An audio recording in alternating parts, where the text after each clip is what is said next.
여러분 안녕하십니까? NWN 내외방송 뉴스를 시작하겠습니다. 먼저 오늘의 주요 뉴스입니다.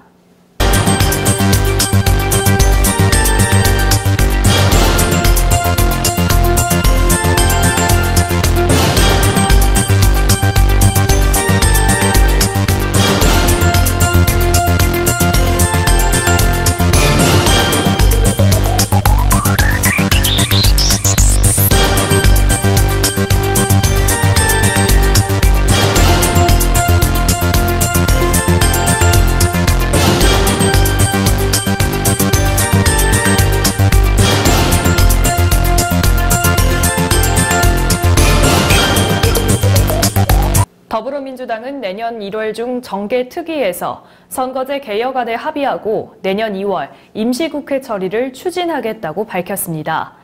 윤호중 사무총장은 비공개 최고위원회에서 이 같은 결론을 내렸다고 밝히며 여야 5당이 연도형 비례대표제 도입의 기본 방향에 합의하고 구체적인 방안을 정계특위에서 논의할 것을 제안한다고 말했습니다. 윤 사무총장은 여야 5당 합의를 위해서는 특히 자유한국당의 입장 변화가 필요하다며 한국당의 입장 변화를 촉구하면서 새로 구성된 한국당 원내 지도부와도 적극적으로 협의할 계획이라고 강조했습니다. 자유한국당 나경원 신임 원내대표가 야 3당이 요구하는 연동형 비례제 도입은 부정적이라는 입장을 밝혔습니다.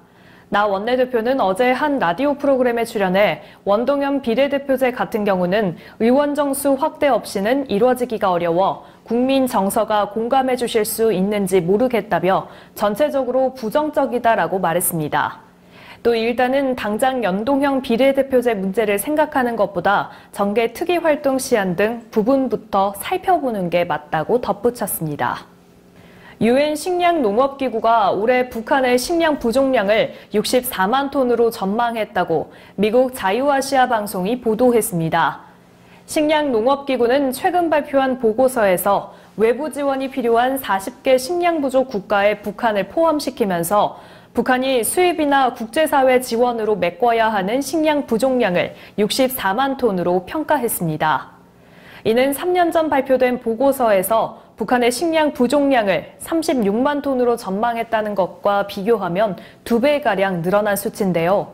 식량농업기구는 올해 북한의 봄철 작황과 가을철 쌀 수확이 기대에 미치지 못해 대부분의 북한 가정이 식량 부족을 겪고 있다고 설명했습니다. 도널드 트럼프 미국 대통령과 민주당 의회 지도부가 만나 예산안 처리를 협의했으나 멕시코 국경 장벽 건설 예산을 둘러싸고 정면으로 충돌해 연방부의 부분적 업무 정지를 뜻하는 셧다운 위기가 고조되고 있습니다.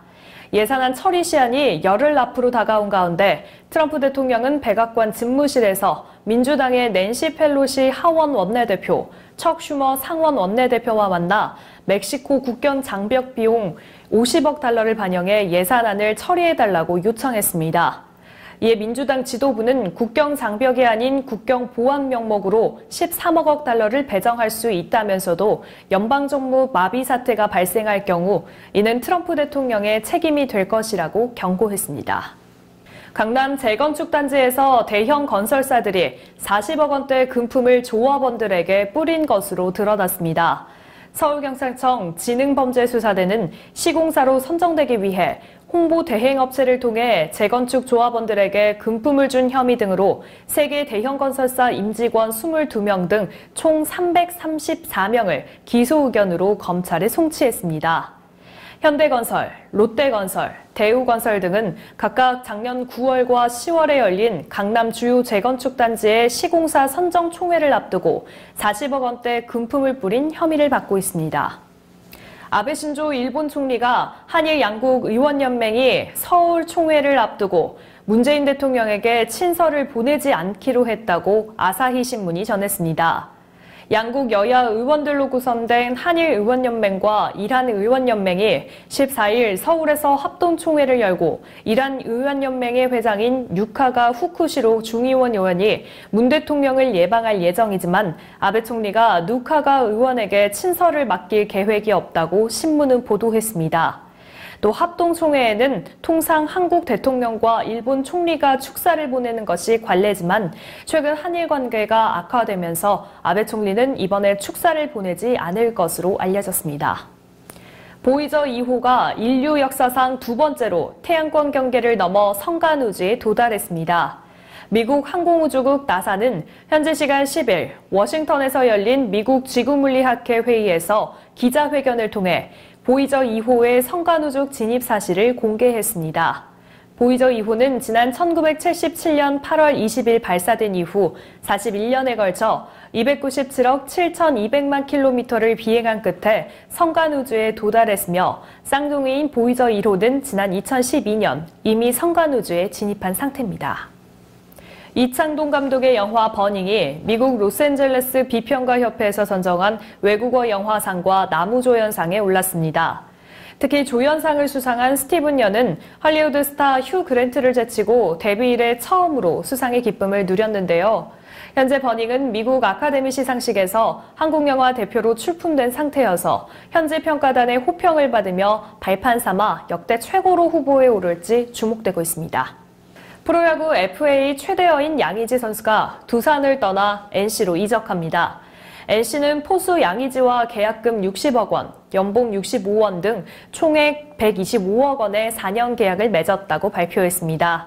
125억 원은 2017년 롯데 이대호의 150억에 이은 역대 두 번째 규모의 FA 계약입니다. 양의지는 구단을 통해 새로운 기회를 찾아 도전을 선택하게 됐다며 기회를 준 NC 구단에 감사드린다고 밝혔습니다. 지난 일요일 오전 9시 남양주 체육문화센터 실내체육관에서 사단법인 평생교육 콘텐츠협회가 주최하고 로봇교육발전연구회가 주관한 2018 교육용 로봇 페스티벌 행사가 열렸습니다. 이 행사는 올해로 7번째를 맞았으며 서울 경기 지역의 150여 개 학교 400명 이상의 학생이 참여해 4개 종목에서 열띤 경합을 펼쳤습니다. 대회장을 맡고 있는 로봇교육발전연구회 이진원 회장은 이런 행사를 통해서 학생들이 지속적으로 로봇에 대한 관심을 가지고 성장한다면 우리나라를 과학 강국으로 이끌어갈 인재들이 많이 배출되리라 기대한다고 말했습니다. 자세한 소식 화면으로 만나보시죠.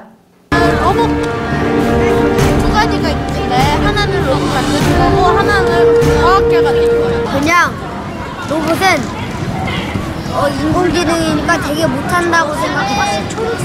로봇은 사람을 따라할 수 없다.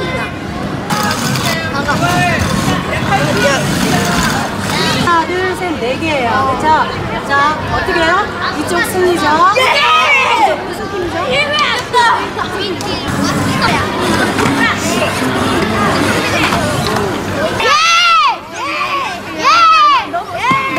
저희 로봇은 로봇 조종 경기인데요.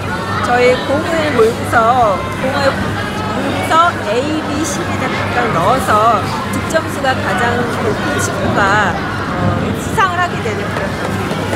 폭탄 제거 게임은 자기 진영에 테니스공이 3개가 있는데 다른 진영으로 3개를 다 넘겼을 때 경기를 이기는 게임이고요. 페스티벌 화이팅! 네, 전국에 비와 눈이 내리고 있습니다. 눈이 내린 이후로는 찬 공기가 내려오면서 기온이 더 떨어지겠습니다. 또한 서울과 경기, 인천 지역으로는 건조주의보가 내려져 있으니 더더욱 건강관리에 유의하셔야겠습니다. 오늘 뉴스 여기서 마치겠습니다. 시청해주신 여러분 고맙습니다.